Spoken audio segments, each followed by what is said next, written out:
សួស្តីបងប្អូនអរគ្នាដែលកំពុងតែសិក្សាភាសាចិនថ្ងៃនេះដែរខ្ញុំមានអឺ ពាក្យតាក់ទងជាមួយនឹងគេហៅថាឯកតាឬមួយក៏មួយទៀតឯកតារង្វាស់មានថាវាស់ពាក្យតែហៅវាស់មនុស្សឬមួយក៏សត្វឬមួយវត្ថុអីមួយចឹងណាគឺចិនយើងហៅថាលៀងឈឺហ្នឹងគឺសំខ្យានុគ្រូនឹងអាចបកមួយទៀតបានថាឯកតារង្វាស់ឬមួយក៏ឯកតារង្វាស់ពាក្យតោះចឹងកុំឲ្យខានពេលយូរយើងមកចូលមើលទាំងអស់គ្នាតោះចឹងយើងអានអ៊ីចួឡូអ៊ីចួឡូអ៊ីចួឡូគឺយើងបកប្រែថាអាគារមួយខ្នងដោយសារអ៊ីចួនេះបងប្អូនវាបញ្ជាក់ឲ្យពាក្យអាគារនេះឡូនេះអញ្ចឹងអ៊ីចួឡូមានន័យថាអាគារមួយខ្នងតោះយើងមើលពាក្យបន្ទាប់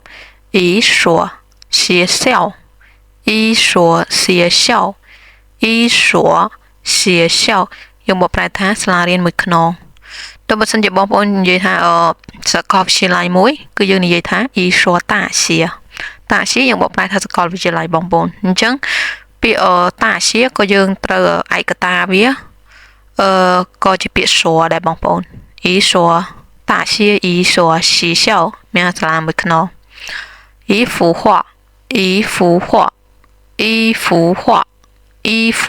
មានន័យថាគំនូរមួយផ្ទាំង一帮人យើងបកប្រែថាមនុស្សមួយពួក一套茶具យើងបកប្រែថាប៉ុន្តែមួយឈុតអញ្ចឹងនៅក្នុងមួយឈុតប៉ុន្តែហ្នឹងអីក៏មានដែរបងប្អូនមានដែលមានទាំងអាំតម្រវាមានទាំងកូនកៅទូចប៉ុន្តែមកកំ play របស់វាអាហ្នឹងគេហៅថាប៉ុន្តែមួយឈុតអ៊ីថោឆាឈីតអញ្ចឹងយើងមើលពាក្យបន្ទាប់一群牛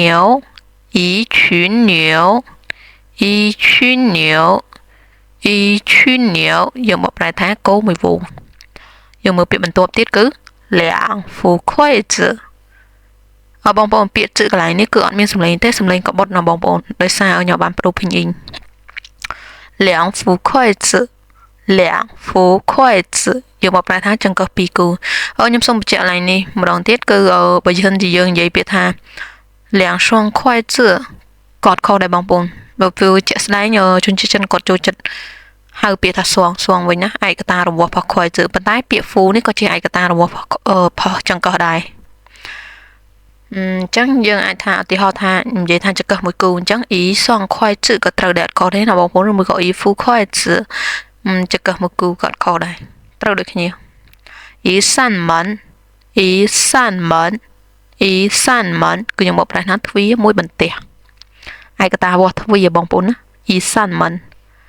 两头牛គឺយើងមកប្រែថាគោពីរក្បាលយើងមើលពាក្យបន្ទាប់ទៀតគឺ两匹马យើងមកប្រែថាសេះពីរក្បាលពាក្យថាភីឯកតាវាស់ឲ្យសត្វសេះបងប្អូនអញ្ចឹងទីខ្ញុំនិយាយថាពាក្យភីម៉ាមានសេះមួយក្បាលអញ្ចឹង两匹马សេះពីរក្បាលយើងមើលពាក្យបន្ទាប់គឺ两张照片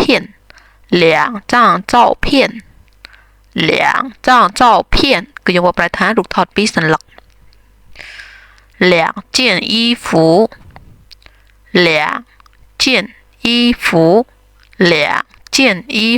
គឺយើងមកប្រែថាសម្លៀកបំពាក់ពីរកំប្លែ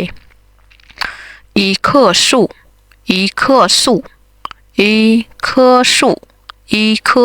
គឺយើងមកប្រែថាដើមឈើមួយដើម两条鱼យើងមកប្រែថាត្រីពីរកន្ទុយចង់ប្រាប់បញ្ជាក់បងប្អូនចេះពាក្យថៅនេះមានឯកតាវាស់របស់អីដែលវែងឧទាហរណ៍ថាសត្វពស់អន្ទង់អីហ្នឹងក៏គេដាក់ពាក្យថៅដែរហើយឧទាហរណ៍ថាសម្ពុត一条裙子សម្ពុតមួយទៅខ្សែអញ្ចឹងក៏គេដាក់ឯកតានៃពាក្យថៅចូលដែរ一条绳子អីចឹងណាឧទាហរណ៍ពស់អញ្ចឹងគេនិយាយថា一条蛇អញ្ចឹងណាបានដូចគ្នាណាបងប្អូនមានថាវាជាឯកតារង្វាស់សម្រាប់ពាក្យអីដែលចង់និយាយថាវត្ថុឬមួយក៏សត្វអីចឹងដែលបើសត្វបើយើងនិយាយទៅសត្វប្រភេទគេហៅថាសត្វល្មូនហើយបើសិនជាវត្ថុគឺជាវត្ថុដែលថា ឬមួយក៏សំភារៈអីដែលវែងដូចជាខ្សែដូចជាសម្ពុតដូចជាអីហ្នឹងគេនិយាយពាក្យថាថែវបានណាបងប្អូនតោះយើងពាក្យបន្តគឺ一双袜子អានេះសំឡេងកបฏបងប្អូននេះសំឡេងកបฏ一双袜子一双袜子一双袜子គឺយើងប្រែថាស្រោមជើងមួយគូ三颗星星三颗星星三颗星星យើងបកប្រែថាផ្កាយ3ដួង